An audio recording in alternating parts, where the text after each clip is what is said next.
আসসালামু আলাইকুম এভরিওয়ান, আশা করি তোমরা সবাই ভালো আছো। তো আমি ফাইনালি চলে আসলাম তোমাদের মাঝে আর একটা নিউ রেসিপি নিয়ে। আজকের রেসিপিটা হচ্ছে চালতার আচার কিভাবে বানাবো সেটাই তোমাদেরকে দেখাবো। আমি ফার্স্ট টাইম চালতার আচার বানাতে যাচ্ছি।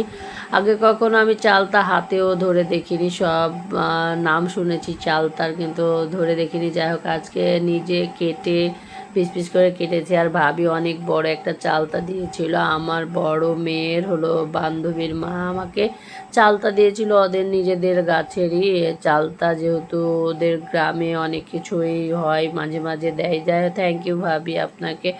আবারও 4টা চালতা দিছে। এটা আমি কিন্তু তোমাদেরকে পরে শেষের দিকে দেখাবো। এটা একটা চালতার আচার, একটা চালতা দিয়েই এতগুলো আচার হবে। তো গাইস দেখতে পাচ্ছি একটু সিদ্ধ করে নিচ্ছি, আর সিদ্ধ করে না নিলে, আমি যেহেতু ফার্স্ট টাইম আচারটা বানাচ্ছি তেমন তো জানি না। যাই হোক, এই তো দিয়ে দিলাম সরিষার তেল, দিয়ে দিলাম 5 ফোড়ন, আর দিয়ে দিচ্ছি হচ্ছে চালতার আচারগুলো, মানে চালতাগুলো সিদ্ধগুলো।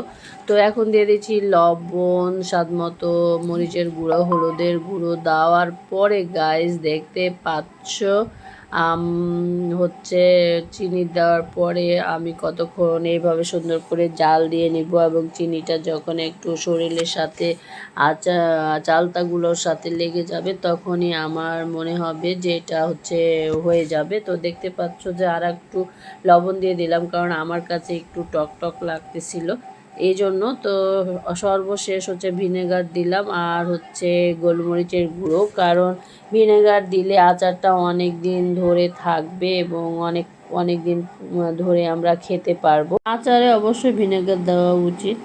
আর আমি তোমাদের শেষে 4টা চালতা দেখাবো। এই যে দেখতে পাচ্ছ আবারও দিয়েছি যে চালটা, সেটাই তোমাদেরকে দেখাচ্ছি। কিন্তু এই চালটার আচারটা আরও আরও বেশি বেশি মজা হয়েছিল গাইস। তো এ পর্যন্ত আমার ভিডিও যদি তোমাদের একটু হলেও ভালো লাগে, প্লিজ সাথে থাকবে, ফলো দিয়ে, লাইক কমেন্ট শেয়ার করে, এবং বাসায় অবশ্যই চালতা আনলে ফেলে দিবে না, সুন্দর করে আচার বানিয়ে নেবে। ধন্যবাদ সবাইকে।